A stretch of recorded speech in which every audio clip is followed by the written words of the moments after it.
Wakanda forever!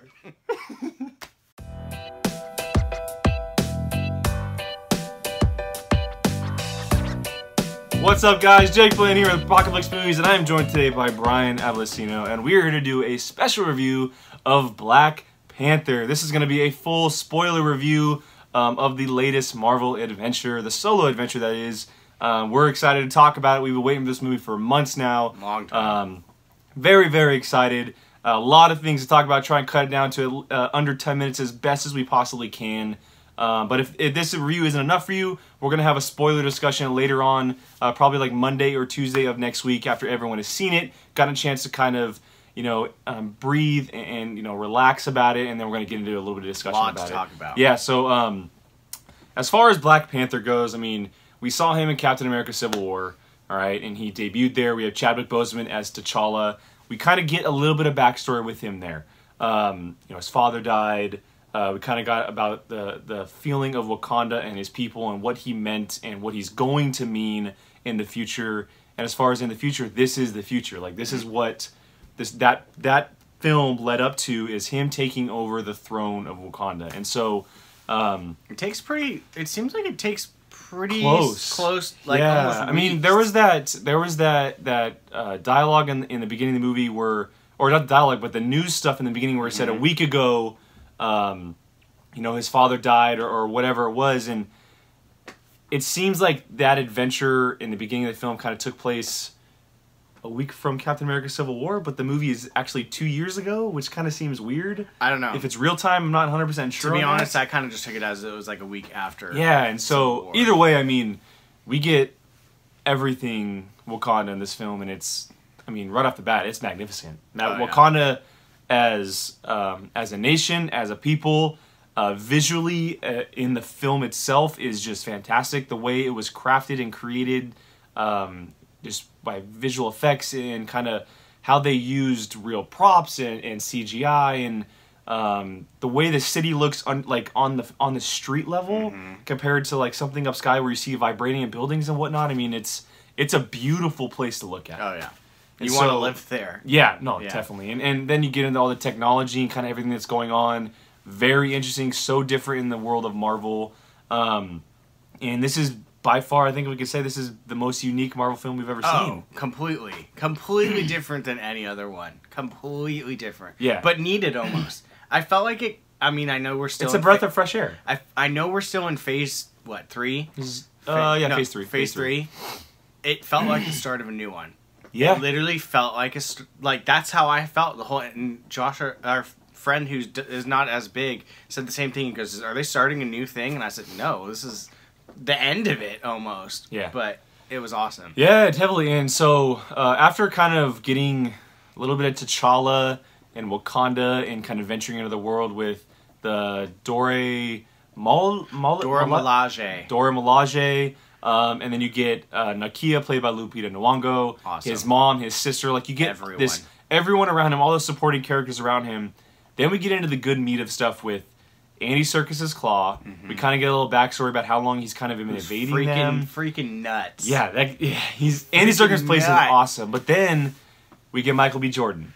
And we get backstory on where he's from, actually in the beginning of the film, but he's from Oakland. Hence the A's. We see an A's hat in there, and we're close to there, so it was cool with us. But that is Ryan Coogler. That is director Ryan Coogler. He grew up there. That's where he's from. He went to Sac State, where we graduated from, and so his livelihood is stamped all over this film, and it is without a doubt a Ryan Coogler film. Oh, it was amazing. He made it his own, unlike anything we've seen before. I don't even know what to say as far as it's so different than anything we've ever seen before. That's the main thing I just keep saying over and over again. It's not like Captain America. It's not like Thor, the first two, or Ragnarok. Iron Man. It just has a little hint of the tech of Iron Man, just to prove how like advanced Wakanda is. But other than that, it feels like something completely different. It's just another ode to Marvel, like they're changing things up. Yeah. It was Ragnarok, how freaking different that movie was. You have Spider-Man Homecoming, it was a coming-of-age 80s film. Then you have Black Panther, which is off the grid compared to any other Marvel film. It's like art. It's very artsy, deep. Well, you have the costume design with all the African warriors. You have the African nation itself. I mean, there's the accents and just the culture involved. Like everything, it is art. Like it's paying ode to that, and so that's what kind of made it so special. But as far as specifics go, I think that we could talk about Chadwick Boseman all day as Black Panther and T'Challa. Perfect. There's no better casting at this point. No. No one else can play him. I mean, we can almost argue that Michael B. Jordan could almost play him because of this movie. He needed to be a bad guy. I agree. He was perfect. I 100% agree. But Chadwick Boseman, that's all we really need to say about him, and we're going to see more of him in the future. Does Michael B. Jordan ever play a bad guy? Is this the first time he's ever played a bad guy? I believe so. I believe so. Freaking amazing. Yeah, and we'll get to him a little bit. Yeah. But the main one that I kind of want to talk about is T'Challa's supporting cast. I don't even consider them supporting. Let's get into the main supporting cast. Okay. It would be Lupita Nyong'o, Danai Gurira from The Walking Dead. She plays Okoye, the leader of the Dora Milaje, and then his sister, who is played by what is her name? Letitia Wright. Letitia Wright. She plays her 16-year-old sister. She's kind of the tech savvy of Wakanda. She builds everything. Tech savvy, scientist, everything. Yeah, she's phenomenal. But those three, at any point in time, anybody could say that one of those was their favorite character. Oh, I guarantee you that people were coming out of that. His sister Shuri, Letitia Wright, steals the freaking movie with her one-liners. Their relationship might be the best part of the movie. Oh, easily. And the relationships are the best part of the movie. Not even a specific one. The relationships between characters are the best parts of the movies. Every single person is connected back to something else or someone else, and you just feel it throughout the whole entire movie. And like I just said, to me, there were no supporting characters. They all stood their own. It was clearly Chadwick Boseman's movie as the Black Panther, but each person made their presence known. Yeah, just as with Chadwick Boseman, I think that we can kind of talk about them all day if we really wanted to. Yeah. Lupita Nyong'o, Danai Gurira, and then Letitia Wright, they were all fantastic as their roles, and they were all so different from each other, which is what made it so cool. And they all had a huge part, as Brian said, kind of in just the storyline, and specifically with T'Challa and what he was trying to strive towards and become in the film. But next, I think the big one that we can talk about is Michael B. Jordan as Killmonger. We learned through the film that he is actually of Wakanda blood. He is the son of T'Challa's uncle, which is his father's brother. And at the beginning of the movie, we kind of see that story play out in the beginning of the movie. Sterling K. Brown plays Michael B. Jordan's father. He basically betrays Wakanda off of Claw. Yeah, he was helping Claw get helped Claw get the vibranium, but he specifically wanted to venture out into the world and help people around the world, because Wakanda has always kind of saying to themselves. But Michael B. Jordan, man, this guy continues to show why he's one of the best young actors in the business today. Perfect casting. Spoiler: it is unfortunate that he does die at the end of the film. Brian doesn't like it. My only gripe. That's my only gripe. It sucks that he's dead, because this is his argument, but we're no longer going to see Michael B. Jordan in the Marvel Universe. Yeah. But it fit the story. It did. I wouldn't have minded him being put in jail, whatever, for just a little bit in Infinity War, and then when Thanos attacks, he breaks out. That would have been perfect for me. But at the same time, like you said, the way this movie goes, and you'll see why, it almost was needed in a way. Like, as much as it sucked and you could tell it was coming, it played the line perfectly. Him and Chadwick Boseman together were absolutely fantastic. The chemistry and the kind of hate towards each other was one of the best part of the film, specifically coming from Michael B. Jordan when they first met. When he was first brought into the throne room of Wakanda, that scene where he's just pretty much laying into him is so good. It's awesome. And just everyone's like, who the hell is this guy? Is this guy? And then he kind of says who he is, and he's like tell him who I am, or ask me who I am, ask me who I am. And wasn't the River Tribe the guy that did it? Yeah, the guy with the huge lip. Yeah. That was dope. That's awesome. Yeah, so moving on a little bit, I mean, we can talk about the action, we can talk about the special effects, etc. All of it is really good. I mean, it's a Marvel movie. You're going to get what you come for. But there are a little bit of gripes here and there, obviously. No movie is perfect. This movie is probably one of the Marvel movies that comes close to perfect for a lot of people. It's just that good. But there are probably a few things that we could talk about on the flip side that we may not have liked as much. Specifically for me, and I knew this coming in because I know the backstory of Wakanda a little bit. I know what kind of nation it is. I know that it's tech-driven. Like, its tech is as futuristic as it comes on Earth. Mm-hmm. It's the peak of everybody. I just felt like it was in the forefront and focused on a little too much, where I would have loved to have seen, specifically when it came to Black Panther's suit, I would have loved to have seen him using, not necessarily the old suit from Civil War, but just a suit where he had to use himself more than the tech he had. Well, you hated the nanites. Yeah, I mean, I wouldn't go as far as I would say I hate, but I felt like it was just too much of a cushion. Yeah, I mean, he did use it a lot to get out of a lot of situations. Mm-hmm. And I mean, the whole blowing up thing where he hits the ground or whatever is cool, but it was a little overbearing at times. I didn't mind it. I mean, to me,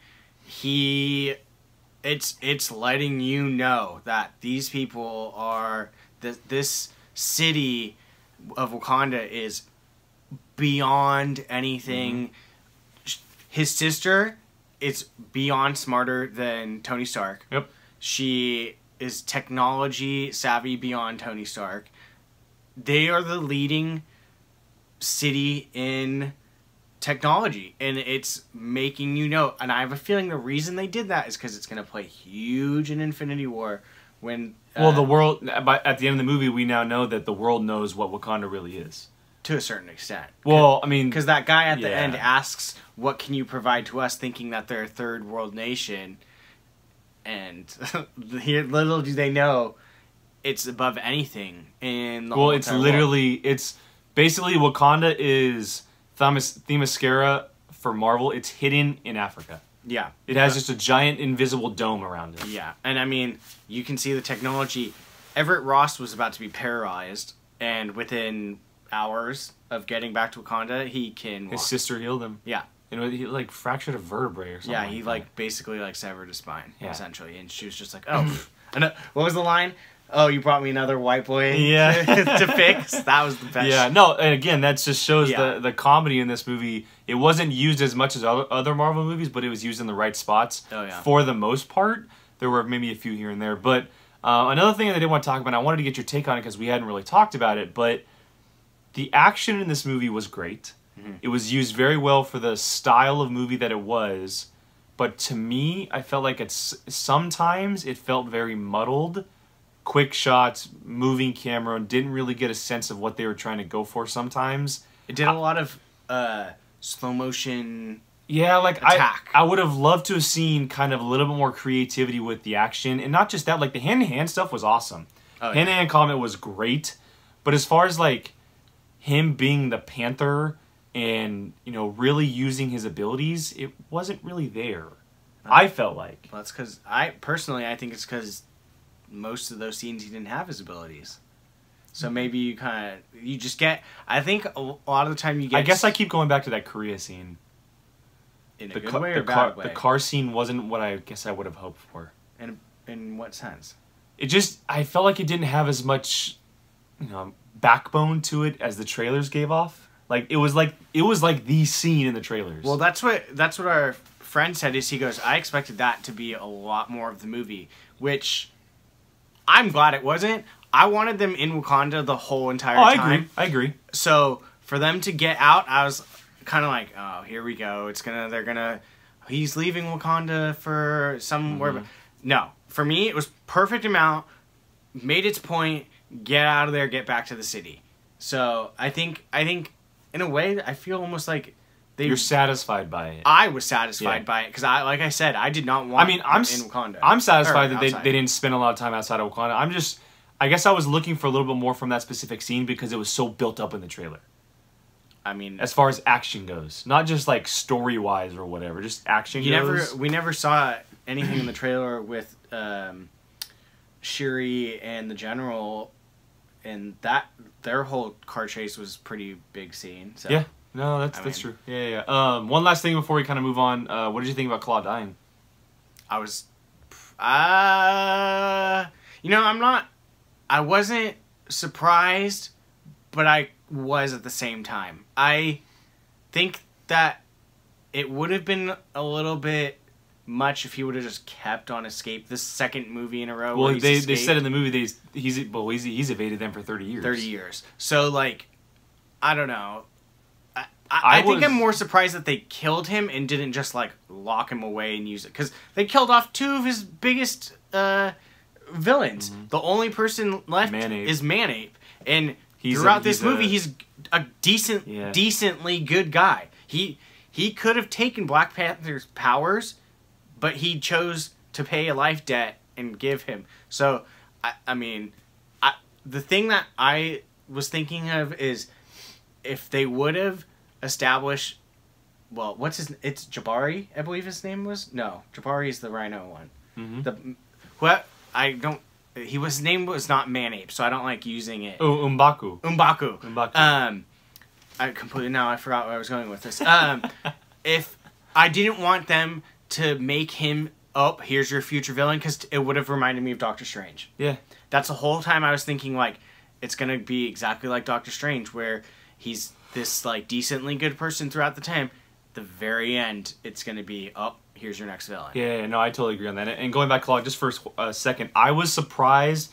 I wasn't surprised that he died. I was surprised that he was killed by Killmonger.